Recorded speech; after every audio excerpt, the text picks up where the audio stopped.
I mean, the kind of great thing about the pension is that you don't even have an option. Like, it'd be nice if they auto-enrolled you into a lot of these other plans, and then you could like decide if you didn't want to do it. Were you auto-enrolled?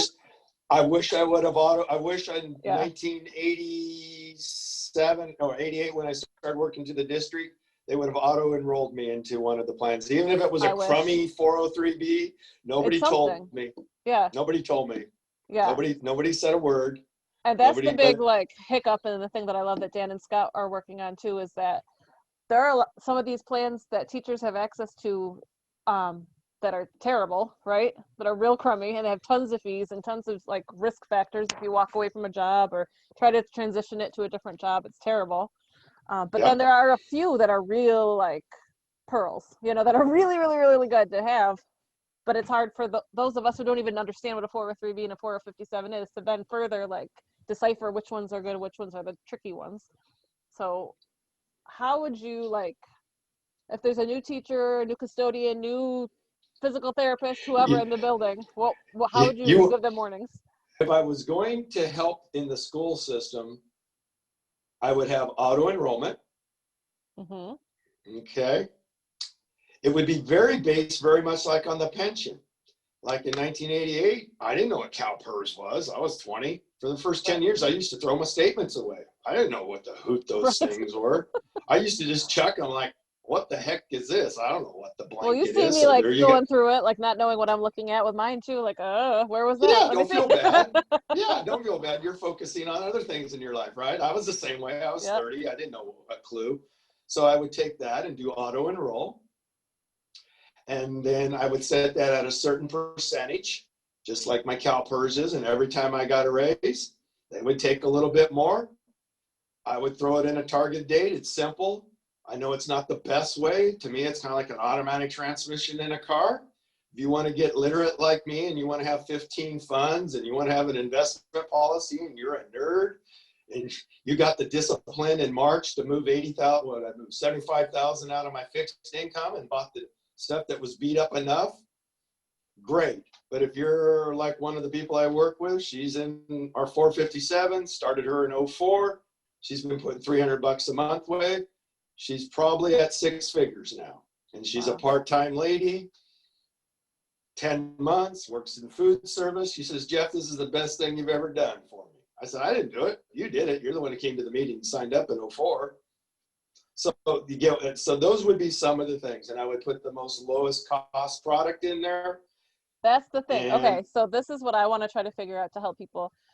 When you're comparing, like a lot of school districts have like 10, 15, 20 different options, right? So when you're comparing these options, I know like I printed up, where is it? Dan and Scott's like list of their favorites.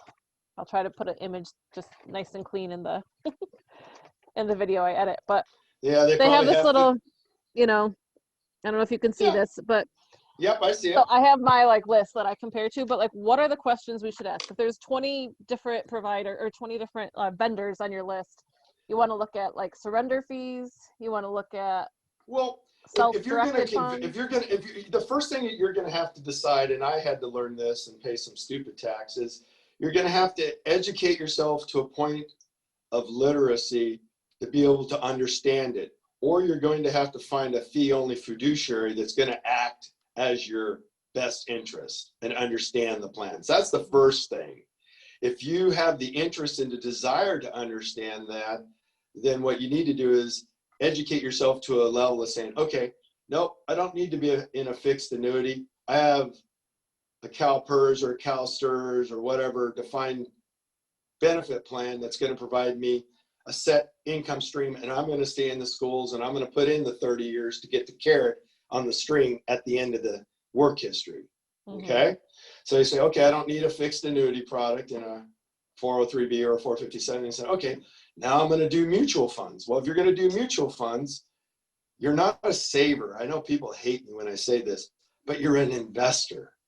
When you start investing in the stock market, you're an investor. And if you're going to invest in the stock market, you have to have the frame of mind to be able to handle the up and downs of that market. Just like you live in New York, correct? Right. Well, it gets hot and humid there, right? But you know, someday in the fall, that humidity is going to wane away. and it's going to be nice and sunny and really nice before those wonderful cold winters come, right? So you kind of look at the stock market that way. I knew in March, everybody's freaked out. COVID-19's coming. They're taking our time cards early at work. I said, well, time to go invest, because you generally make the money on the buy, not the sell. So if you're going to go into Fidelity or Vanguard or CalSTRS or something, you have to realize whatever product they're offering, you are investing in the stock market. The stock market was never meant for middle-class people to invest, to build wealth, to fund their retirement. That's where the pensions came in. Okay? There wasn't all this risk put onto you. So to get any benefit out of the 457, 401k, IRA, you have to put a lot of money into that. You've heard the 4% rule, where if you have $1 million, you can get $40,000 out of it. Some people go, 40,000 is poverty. I go, to me, that's like, that's my standard of living. Right. I had one friend, he goes, I can't believe you can survive and how well your standard of living is. I said, because I'm a toxic consumer. When you don't have so much debt out there, also, like when you don't have a ton of debt in a house and a ton of debt in cars and all of that, 40,000 seems more doable. Yeah, and it depends on what part of the country. Yeah, it depends on what part of the country. So back to the school thing, if you're going to go into those plans, you're going to say, to get any benefit out of it, I have to be comfortable with stock market risk. I have to be able to explain what I'm in, what my goals are, what's my investment policy. I talk to people, I go, what's your investment policy? And they go, what's an investment policy? Yeah, what's an investment policy? And I'm going, you're working with a professional person and you don't even have an investment policy? I mean, we could do a whole podcast on those. And everybody looks at me like, what? Oh boy. If you're going to do these plans, you have to decide, can you handle the ups and downs of the market? Because now the risk is on you. With a pension, with me, it's all on the taxpayers of California. And CalPERS. Are you not participating in any of these? Oh yeah, I am. I'm in one. Okay, you are. Yeah, I'm in a 403B. Okay. Yeah, I'm in what they call a 403B7. All the 7 means is in 1974, there's paragraph 7 where they allowed mutual funds to be added. 403Bs have been around since, I think, Scott or Dan might correct me, 1958. They were around before 401ks and 457s and all that. They've been around a long time, and they're designed for supplemental. Like I put about, what did I put in? About 180 into my 403B. We could do a bunch on how I got it up there. And I think with the dividends and everything, I put in about, with the dividends reinvested, I think it's about 225, and I think it's almost at 500,000 now. Everybody goes, ooh, 500,000, that's awesome, Jeff, you've done great. It might generate $1,000 or $1,500 a month. You know, that gives you some people go, gosh, man, that's not even my house payment where I live. Give me a break, you know? Well, so that just shows you that yeah, but you get what I'm driving. And you have to realize that part of that $1,500, there's going to be taxes, federal and state taxes. Right. So that 500,000 is not all mine. But to get it there, I took the savings and threw it in. Even if it was a little bit of savings, I threw that in, if that makes sense. And nobody does that. Right. So if I'm an employee and I'm at a school and I'm going to do these plans, once I got to see, before I start to even do these plans, do I have my own financial house in order? Do I have an emergency fund? I don't mean to go on this thing, but you got to have your base. You got to have your foundation in place. You got to have, if you have a spouse, do you have enough? Everybody calls it life insurance. Some people hate me. I call it death insurance because that's what it is. Do you have all your insurances in place? Do you have all the foundation in before you move up? They call it the order of operations, and I'm not inventing this off the top of my head. This is just podcasts I listen to, and you move up to that, Right. So, and the reason why in California you have all the choices is there's a law where an employer has to offer all these different menus or different companies. It's like a big smorgasbord, and they just don't offer like one plan and like one provider, like in a 401k. And sometimes those are crummy. So, but that's the state of our country right now. Pensions are almost gone. Social Security's underfunded. People aren't natural savers. Only about 40% of the population even has any stock market exposure, so they're not benefiting from the economy. You know, they talk about the inequities. Ray talks about income inequity. Let's talk about net worth inequity. You know, I've appreciated you know. the fact also not only are you learning about all of this and enacting it, and you have this plan that's long term, but you've taken all these opportunities to talk with Dan and Scott and talk with me and talk with teachers that you work with to help them figure out and, you know, keep that going, because so many of us kind of walk blindly through this and trust that someone else is going to handle it and like it's figured out somehow, but it's not. And we have to educate ourselves. We have to look for people like you to do this. So I appreciate it. Yeah. And like I said, my goal is to hopefully mentor people, and whoever you pick as your mentor, they call it best practices. If you're a person that's really into real estate and you want to become wealthy in real estate, then you pick someone that's wealthy in real estate. People in our fields, depending on what state you're in, some teachers don't participate in Social Security. Is that right? That's actually correct. Out in California, they call them certificated out here because they have a certificate to teach. They don't pay into Social Security. So all they have is So everyone have to look at their state and see if they participate.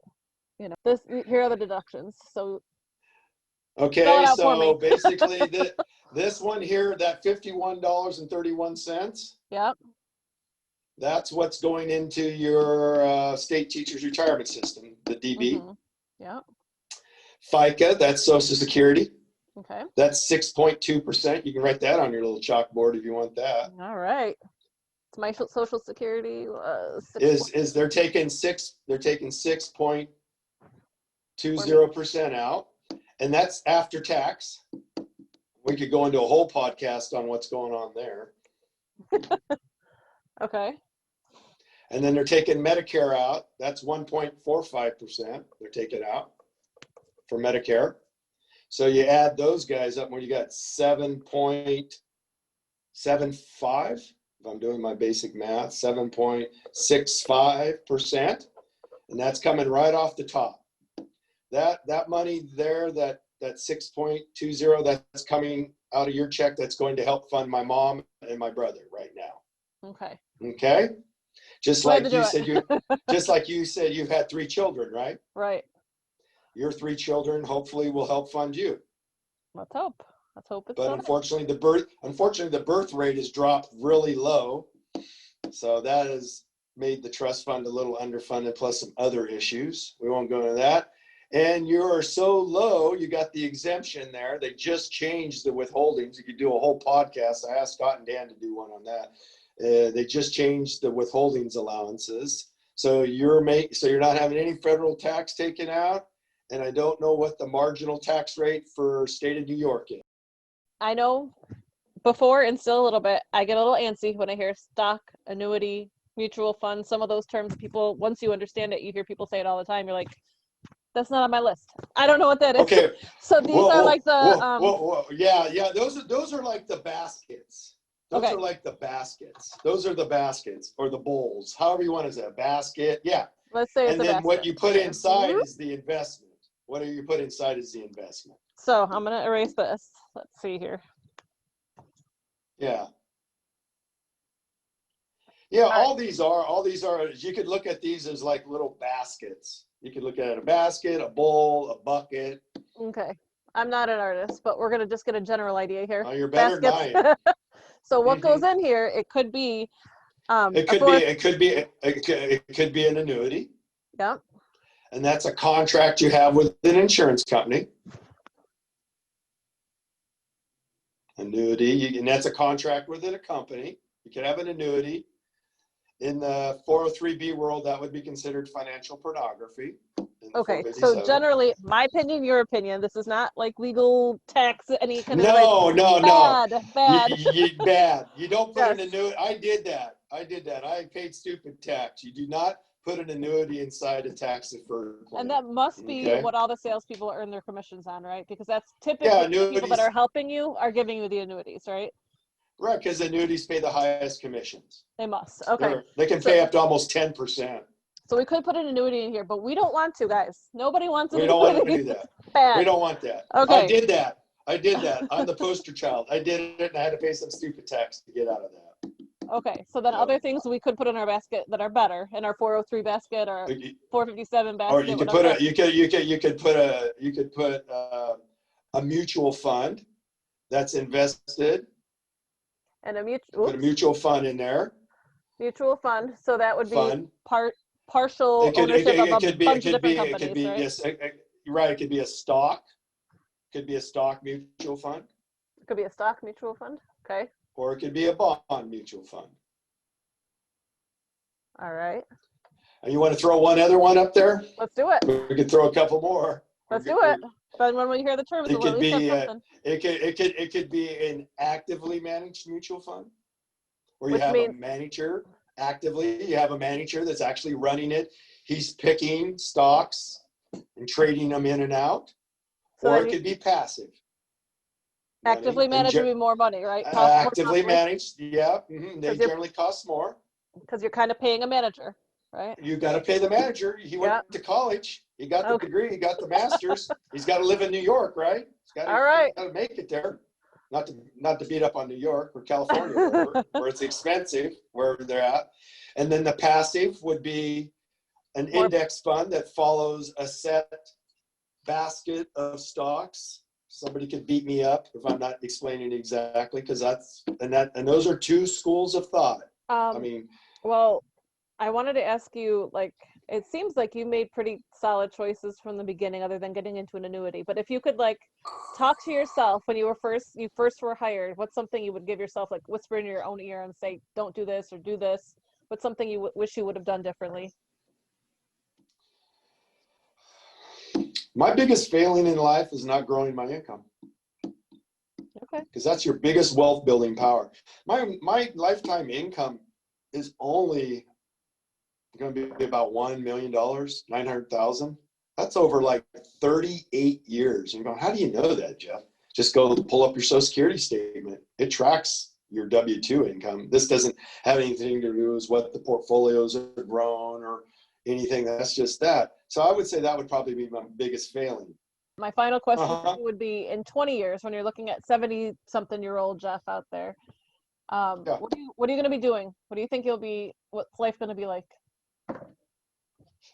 Doing this, as long as this up here is still running. Yeah.